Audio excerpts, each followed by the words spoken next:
গভীর শীতের রাতে রতন জেলে কাঁপতে কাঁপতে মাছ ধরতে যাচ্ছিল। হঠাৎ গাছের তলায় সে কাউকে দাঁড়িয়ে থাকতে দেখে। বাবারে বাবা, কি ঠান্ডা পড়েছে! হ্যাঁ, তার উপরে এত অন্ধকার। কিরে হরি, তুই আজকে গাছের তলায় অন্ধকার এভাবে দাঁড়িয়ে আছিস কেন বাবা? এতটা এগিয়ে এসেছিস আমার জন্য? কি ঠান্ডা রে বাবা! রতন এতগুলো কথা বলে যায়, হরি একটা কথারও উত্তর দেয় না। রতন আস্তে আস্তে এগিয়ে যায় গাছের তলায়। হঠাৎ করেই সেই কালো ছায়ামূর্তি রতনের ওপর ঝাঁপিয়ে পড়ে।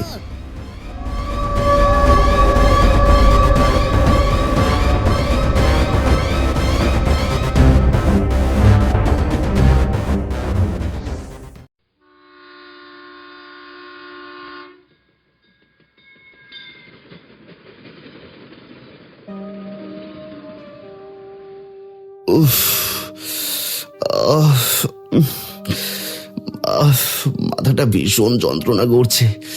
কেন করছে কি জানি। সকালবেলায় আবির বেরিয়ে পড়েছে তার পুরনো বাড়ি যাওয়ার উদ্দেশ্যে। যেতে যেতে তার মনে কিছু পুরনো স্মৃতি ভিড় করে।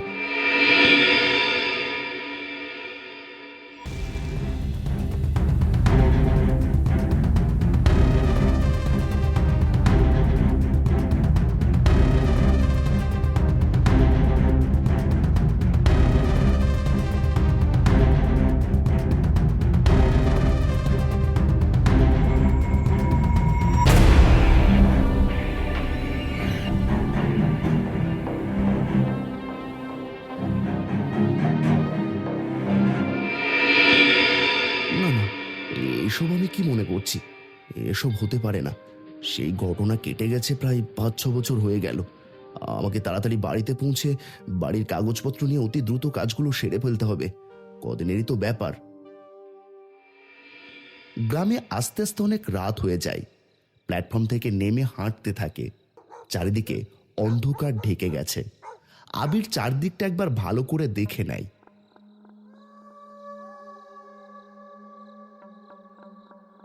আমি শুধু শুধুই ভয় পাচ্ছি। ভয়ের তো কোনো কারণই নেই। এটা আমার বাড়ি, আমার এলাকা। অতি সাবধানে আবির এগিয়ে যেতে থাকে। রাস্তার দুপাশে অন্ধকারে ছোট বড় গাছের ঝোপ। হঠাৎ করেই একটা শুকনো পাতার ওপর কিছু চলে যাওয়ার আওয়াজ হতেই আবির চমকে ওঠে। ভয়ে ভয়ে তাকায় সেদিকে। কেউ আছে মনে হয়। আমার কি কেউ পিছু নিয়েছে? কিছুক্ষণ আবির দাঁড়িয়ে পড়ে। ভালো করে তাকিয়ে দেখে চারপাশ। কিছুই দেখতে পায় না। আবার এগিয়ে চলতে শুরু করে।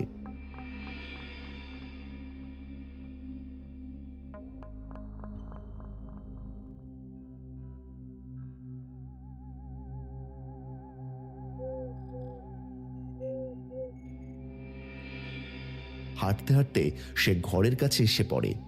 একটা ভাঙাচোরা বাড়ি। দূর থেকে দেখে ভয় লেগে যাবে।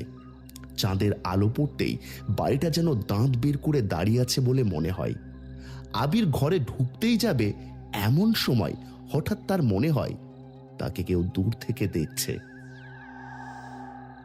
কে দেখছে আমার দিকে? আবির তাকায়। দূরে একটা গাছ থেকে বড় বড় লাল চোখে কেউ যেন তাকিয়ে আছে আবিরের দিকে। ভয় পেয়ে যায় আবির। হঠাৎ করে সেটা ডানা ঝাপটে উড়ে চলে যায়। ওহ, ওটা একটা বাঁদর ছিল। আমি তো ভয় পেয়ে গেছিলাম।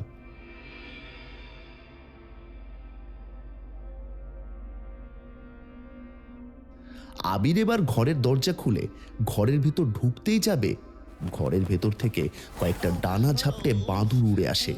আবিরের গায়ে আঘাত করে। আবির ভয়ে পিছিয়ে আসে আর মাটিতে পড়ে যায়। নিজেকে সামলে ঘরের ভেতর প্রবেশ করে আবির। দেখে ঘরের চারিদিকে বড় বড় মাকড়সার ফাঁদ। কি আশ্চর্য! ঘরে কেউ থাকে না বলেই কয়েক বছরে ঘরটার অবস্থা এরকম বেহাল হয়ে গেছে। আরে, ওটা কি? ঘরের দুপাশে দুটো বড় বড় কি ঝুলছে? আরে, জ্বলন্ত চোখ! এগুলো কি?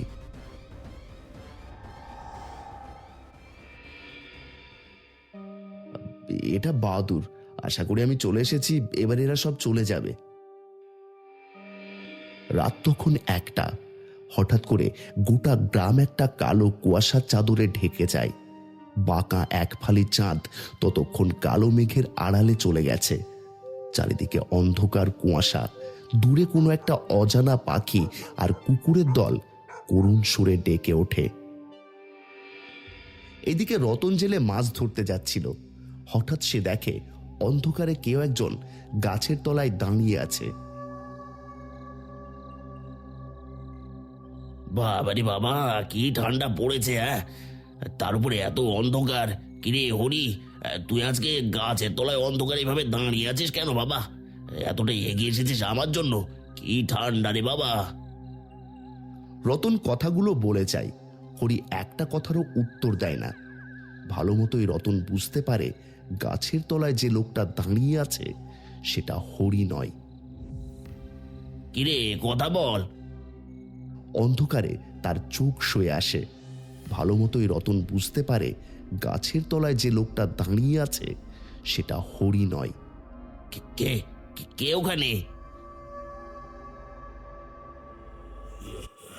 আর কিছু বোঝার আগেই রতনের গায়ের উপর ঝাঁপিয়ে পড়ে সেই মানুষটা। রতনের চিৎকার বাতাসে ভেসে ওঠে। কিছুক্ষণ পরেই সব শান্ত।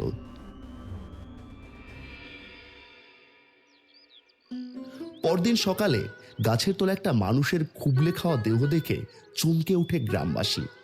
সকালবেলা আবির বেরিয়েছিল গ্রামটা ঘুরে দেখার জন্য।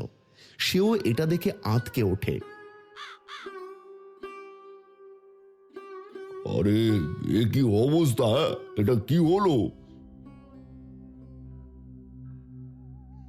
আমাদের গ্রামে কি নতুন উৎপাত শুরু হলো?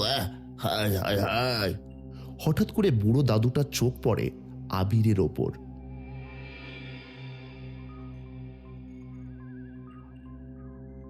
আরে, তোমাকে তো চিনতে পারলাম না, কিন্তু তোমাকে কেমন চেনা চেনাও লাগছে। কোথায় যেন দেখেছি। আরে দাদু, আমাকে চিনতে পারলে না? আমি আবির। আরে আরে, অনেকদিন পর। আচ্ছা আচ্ছা আচ্ছা, আমি আজ সন্ধ্যাবেলা তোমার বাড়িতে যাব। এখন এ পাশের কাজটা মিটিয়ে ফেলি।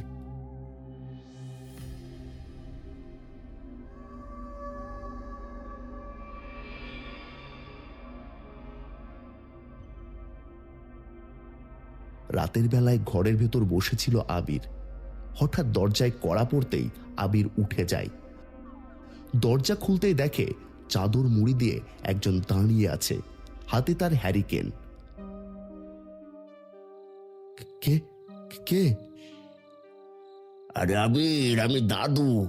তোমাদের বাড়িতে কাজ করতাম। তোমরা তখন এখানে থাকতে।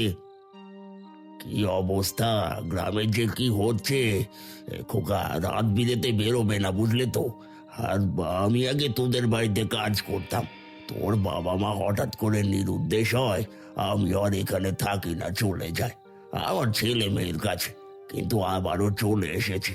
রাতে কি খাবে খোকা? রাতে কিছু খাবারের জোগাড় করতে হবে তো। কালকে রাতে এসেছি গো দাদু, অনেকগুলো কাজ আছে। তুমি কদিন আমার একটু রান্নাটা করে দেবে? ছোটবেলায় তোমাকে কত কোলে পিঠে করে মানুষ করেছি। অবশ্যই, আমি আজকে তোমার জন্য গরম গরম রুটি আর মাংস নিয়ে আসছি।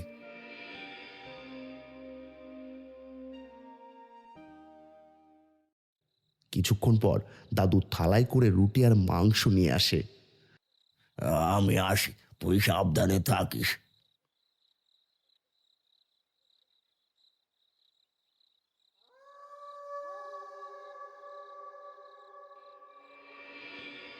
কিরে মা, দাঁড়িয়ে আছিস কেন?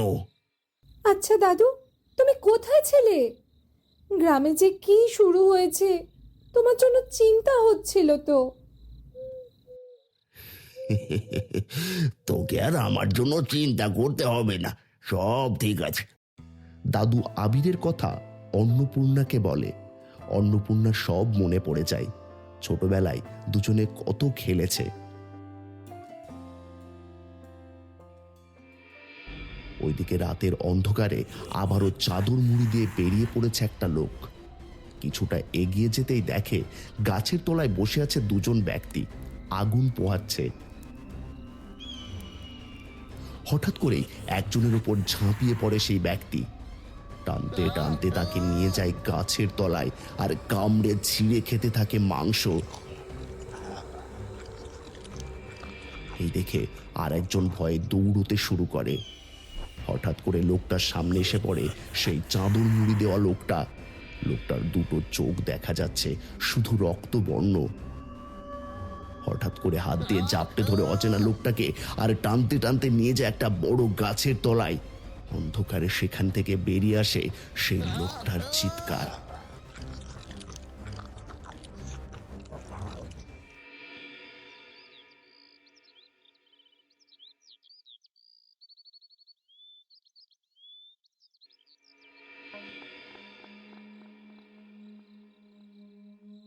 কি গো আবির বাবা, তুমি এখানে এইভাবে? কিছু অসুবিধা? সকালে আমি আসতে পারিনি দেখি।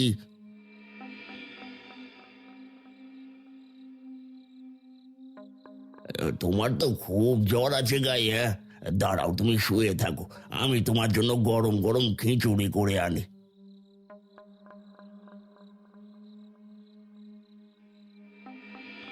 আবিরের গায়ে ধুম জ্বর। দাদু তা খেয়াল রাখে, রাতে তার কাছে থাকে। রাত ঠিক 1টা। হঠাৎ দাদু ঘরের বারান্দায় বসে ঝিমোচ্ছিল।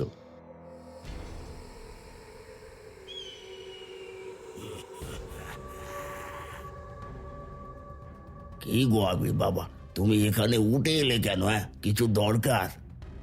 না না, কিছু দরকার না। তুমি এখনো বাড়ি যাওনি কেন? তাড়াতাড়ি বাড়ি চলে যাও। তোমার এত শরীর খারাপ, আমি কি করে বাড়ি যাই বলো তো? চলো চলো, তুমি শুয়ে পড়ো, আমি তোমার মাথাটা একটু টিপে দিই। আবির ঘরের ভেতর প্রবেশ করে। দাদুও তার পিছু পিছু ঘরে প্রবেশ করে। ঘরের ভেতর থেকে ভেসে আসে দাদুর চিৎকার। বাঁচাও, ছেড়ে দাও, ছেড়ে দাও আমাকে, ছেড়ে দাও।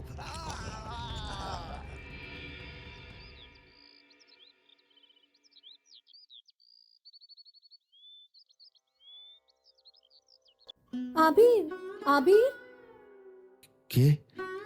কে? আমি অন্নপূর্ণা, অনু। আবির অনেকদিন পর এই অনু নামটা শুনল। সে চিনতে পেরেছে ছোটবেলায় তার খেলার সাথী অনু। প্রত্যেকদিন তারা খেলা করত।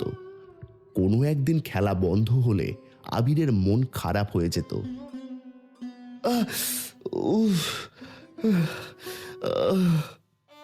আবির খাট থেকে উঠতে গিয়েও উঠতে পারল না। আবির খাটের উপর পড়ে যায়। অন্নপূর্ণা দূর থেকে তা দেখে দৌড়ে আসে। আরে আরে, তুমি ঠিক আছো তো? তোমার তো শরীর খারাপ, ধুম জ্বর। বুঝেছি, ওই জন্যই হয়তো দাদু ঘরে যায়নি। দাদু, ও দাদু, দাদু। উনি তো বাড়ি চলে গেছেন। কাল রাতে আমার শরীরটা খারাপ ছিল, ওনাকে আমার কাছে ডেকেছিলাম। তারপর কিছুক্ষণ পর আমি সুস্থ অনুভব করি। তুমি যেহেতু বাড়িতে একা আছো শুনেছি, তাই দাদুকে বাড়ি পাঠিয়ে দিই। দাদু তো চলে গেছে। না না, দাদু বাড়ি যায়নি। আর আমি আসার সময় গোটা গ্রাম ঘুরে এসেছি, দাদুকে আমি কোথাও দেখতে পাইনি। তার মানে দাদুও কি ওই? দাদু হয়তো কোথাও গেছে, চলে আসবে ঠিক। তুমি জানো না গ্রামে এখন কি শুরু হয়েছে? গ্রামে এখন অনেক জনের অর্ধ খাওয়া মৃতদেহ পাওয়া যাচ্ছে। তার সেই ভয়ঙ্কর ক্ষুধা এখনো তৃপ্ত হয়নি। আমার দাদুর জন্য খুব চিন্তা হচ্ছে। উফ, বাপরে, আমার মাথাটা। তুমি বিশ্রাম নাও।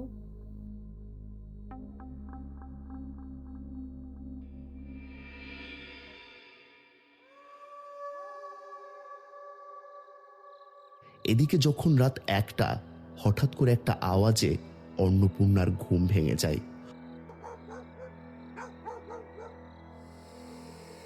অন্নপূর্ণা অন্য একটা ঘরে ছিল। সে আবিরকে একা ছেড়ে যেতে পারেনি। হঠাৎ দেখে ঘর থেকে কালো চাদর মুড়ি দিয়ে কেউ একজন বেরিয়ে যাচ্ছে।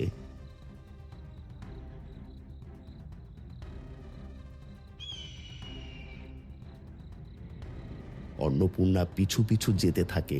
অনেকটা দূরত্ব রেখে পিছু পিছু যখন যায় তখন খেয়াল করে চাদর মুড়ি দেওয়ার লোকটা একটা লোকের খামারে ঢোকে।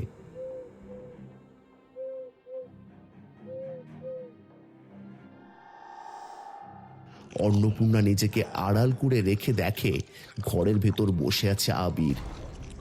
চোখ দুটো তার লাল রক্তবর্ণ, মুরগি ছিঁড়ে ছিঁড়ে খাচ্ছে আবির।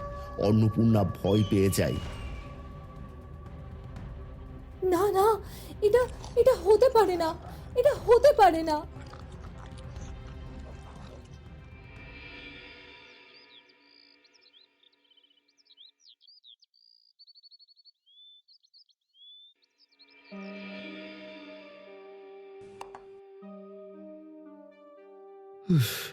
আমার মাথাটা, যবে থেকে এসেছি তবে থেকে আমার মাথাটা অসহ্যভাবে ধরে আছে, আর গায়ে ধুম জ্বর। তোমার কিছু মনে নেই? কি মনে থাকবে আমার? অবশ্য ছোটবেলায় বলা কথাগুলো আমার মনে আছে।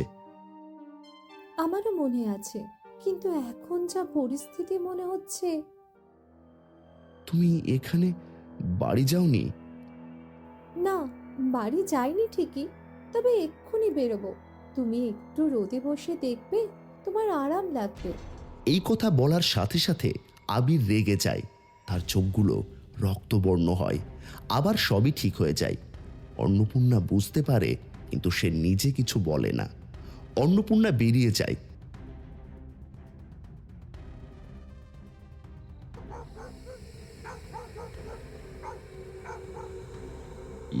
আমি একটা তান্ত্রিক বাবার কাছে গিয়েছিলাম। উনি এই ছুরিটা দিয়েছেন।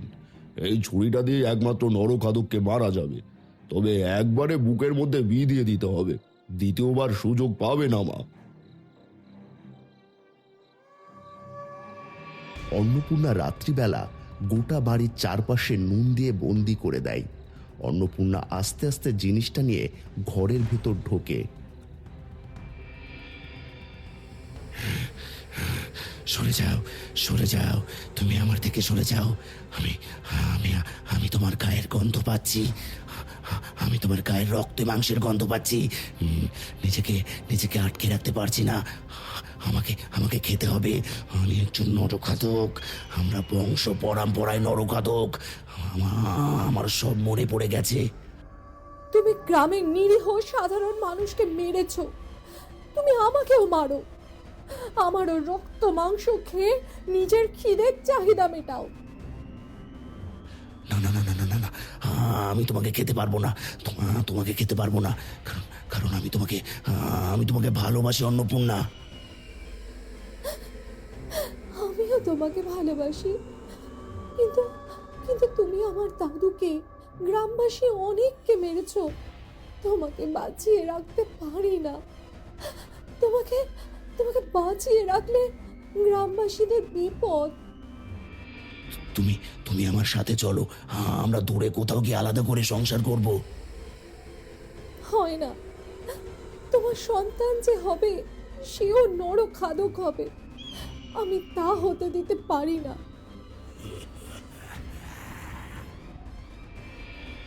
আবির ঘর থেকে বেরোবার চেষ্টা করে।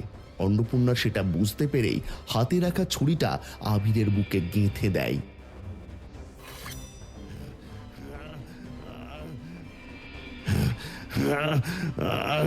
তুমি তুমি এটা করতে পারলে অন্নপূর্ণা? করতে পারলাম, আমাকে করতেই হতো এটা, নয়তো গ্রামবাসীরা তোমাকে মেরে ফেলতো।